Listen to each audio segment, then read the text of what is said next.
Supreme court ने गुरुवार को गृहिणियों यानी कि हाउसवाइफ्स की अहम भूमिका पर जोर देते हुए कहा कि एक गृहिणी न सिर्फ परिवार की तरक्की में बल्कि देश के लिए भी योगदान देती है। ऐसे में उन्हें राष्ट्र निर्माता के तौर पर पहचाना जाना चाहिए।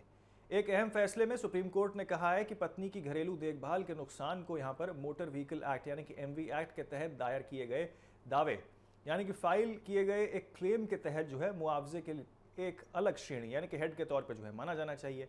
ये फैसला आपको बता दें जस्टिस संजय करोल और जस्टिस एनके सिंह की बेंच ने सुनाया है।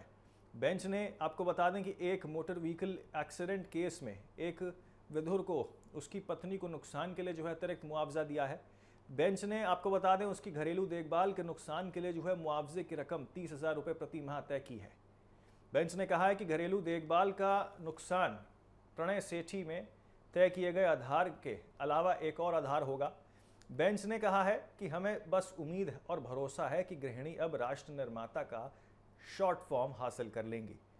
बेंच ने आपको बता दें इस बात पर भी जोर दिया है कि गृहिणी इंसान और देश की तरक्की में योगदान देती हैं। जस्टिस करोल की बेंच ने आपको बता दें की तरफ से फैसला सुनाते हुए कहा है कि हमारा भी मानना है कि गृहिणी इंसान और देश की तरक्की में योगदान देती हैं और आप उस योगदान को यहाँ विमुद्रीकरण करने के मामले में कैसे आंकते हैं।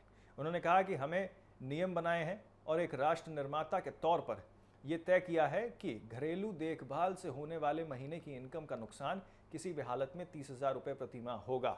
बेंच ने सभी हाईकोर्ट के चीफ जस्टिस से मोटर वाहन अधिनियम के मामले की प्रक्रिया पर नजर रखने को भी कहा है। सुप्रीम कोर्ट ने यह फैसला आपको बता दें पंजाब और हरियाणा हाईकोर्ट के 2024 के एक फैसले को चुनौती देने वाली याचिका पर सुनाया है।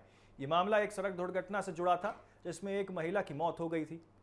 हाईकोर्ट ने पीड़ित के परिवार जिसमें उसके पति और बच्चे शामिल हैं को 8 लाख रुपए से ज्यादा का मुआवजा देने का आदेश दिया था। जिसके बाद आपको बता दें कि यहाँ सुप्रीम कोर्ट का यहाँ साफ तौर पे अब हाउसवाइफ का बयान सामने निकल के आया है। गृहिणियों को राष्ट्र निर्माता यहाँ पे साफ तौर पे बताया गया है और आपको बता दें कि मुआवजे के आधार और अधिकार बढ़ाने पर जोर दिया गया है।